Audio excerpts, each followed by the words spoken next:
अस्सलाम वालेकुम। उम्मीद है आप सब खैरियत से होंगे। आज हमने करना है lecture number 38 introduction to business का।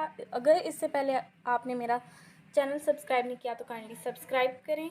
आज हमारा लेक्चर है टोटल क्वालिटी मैनेजमेंट का, कि हम टोटल क्वालिटी मैनेजमेंट कैसे कर सकते हैं। ठीक है, सबसे पहले cost of quality. Cost of quality क्या होती है? Cost paid in the market for not having quality products, कि जो मार्केट में हम पे की जाती है कि हमने क्वालिटी प्रोडक्ट्स नहीं भेजे थे मार्केट में।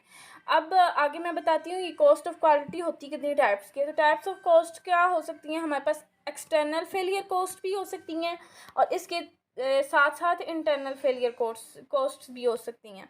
एक्सटर्नल फेलियर कॉस्ट कौन सी होती हैं? एक्सटर्नल यानी बाहर, कंपनी से बाहर जो हमें पे करनी पड़ेंगी।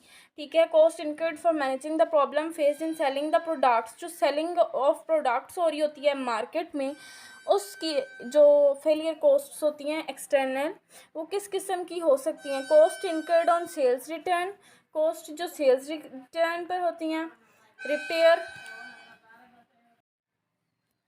इसके साथ साथ कस्टमर सर्विस कॉस्ट होती है। ठीक है, रिपेयर कॉस्ट है ये, यहाँ पर एक मिस्टेक है। ऑफ रिटर्न गुड्स, जो रिटर्न गुड्स होती हैं जो कस्टमर वापस कर देता है, उनमें कोई ना कोई फॉल्ट होता है, उन पे जो कॉस्ट लगती है रिपेयर कॉस्ट, वो भी एक्सटर्नल में आती है। इसके साथ साथ investigation of defects, products recalls, product liability suits, यानी प्रोडक्ट लायबिलिटी सूट के लॉज जो होते हैं, जो प्रोडक्ट के हिसाब से कॉपीराइट वगैरह आ जाता है। ठीक है, तो वो जो होता है ना, वो एक्सटर्नल फैक्टर होता है। उसके साथ साथ इंटरनल फेलियर कॉस्ट कौन सी होती हैं? जो पेड की जाती हैं विद इन द ऑर्गेनाइजेशन, जो ऑर्गेनाइजेशन के अंदर पेड की जाती हैं, वो कौन कौन सी होती हैं? इंटरनल फेलियर कॉस्ट कौन कौन सी होती हैं? कॉस्ट ऑफ स्क्रैप, जो स्क्रैप बच जाता है उसकी cost. Cost of rework on product, अगर कोई प्रोडक्ट फेलियर में जा रही है, उस पर हम दोबारा काम करेंगे तो वो होगी cost of rework. Cost of inspection, के हम बार बार उस प्रोडक्ट की इंस्पेक्शन कर रहे हैं। उसके बाद कॉस्ट फॉर डाउनग्रेडिंग, कोई हमारा प्रोडक्ट बिलो है हमारे स्टैंडर्ड से, तो हम दोबारा उसको उस पर काम करेंगे तो उस पर जो कॉस्ट आएगी वो होगी हमारे पास cost for downgrading. Appraisal cost, appraisal cost अब कौन सी होती हैं? इंस्पेक्शन पर जो होती है लेबॉर्ट्री टेस्टिंग, लेबॉर्ट्री इक्विपमेंट और कैलिब्रेशन ऑफ टेस्टिंग इक्विपमेंट। ठीक है, उसके बाद आ जाती है प्रिवेंशन कॉस्ट। प्रिवेंशन कॉस्ट कौन सी होगी हमारे पास? Cost for making a preventive network. Preventive network यानी एक ऐसा नेटवर्क बनाया जाए जिससे हमारा प्रोडक्ट जो है वो इतना स्ट्रॉन्ग हो कि वो फेल हो ही ना, उसमें कोई डिफेक्ट ना हो, तो वो होती है प्रिवेंशन कॉस्ट। ये भी कंपनी के अंदर ही लगाई जाती है। इसमें क्या क्या आ जाता है? क्वालिटी प्लानिंग आ जाती है। ठीक है, फिर ट्रेनिंग आ जाती है। ट्रेनिंग किसकी? Training it is an expensive area and requires continuous spending on it.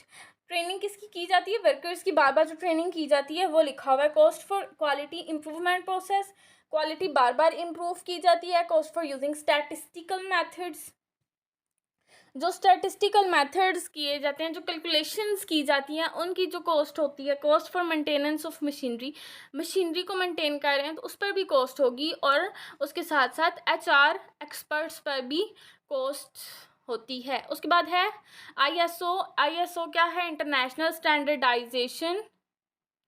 ठीक है, ordinance 2000 9000 certification programs. It is a standardized system which provides a set of systems to the organization. Set of system provide करता है ये organization को।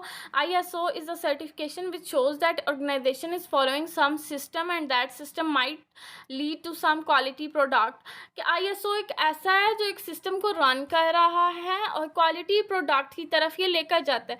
इसके बाद ISO 14000 लिखा हुआ है। ये कौन सी ISO है? ये जो है 14000 जो है इंटरनेशनल स्टैंडर्डाइजेशन ऑर्डिनेंस 14000, ये कहता है कि कोई भी कंपनी इन्वायरमेंट को नुकसान नहीं पहुंचाएगी। अ सिस्टम फॉर इन्वायरमेंट, ये पूरा सिस्टम है इन्वायरमेंट के लिए। Organisation are responsible for environment.